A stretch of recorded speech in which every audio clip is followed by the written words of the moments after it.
मैं Elon Musk को जान से मार दूंगा। हिम्मत है तो कानून नाफिज करने वाले इदारे मुझे गिरफ्तार करके दिखाएं। खातून टिकटॉकर ने इलॉन मस्क को जान से मारने की धमकी दे दी। खातून टिकटॉकर ने बजरिया वीडियो इलॉन मस्क को जान से मारने की धमकी दी और कहा कि हमें इलॉन मस्क को एक्स करने की जरूरत है।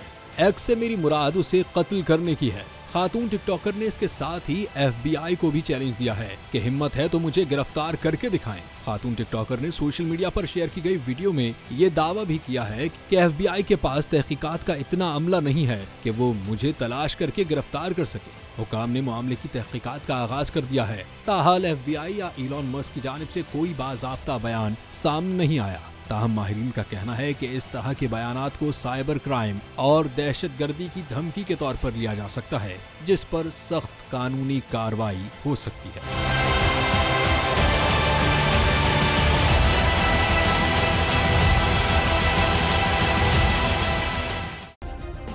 सब्सक्राइब करें और बेल दबाएं ताकि कोई खबर रह न जाए।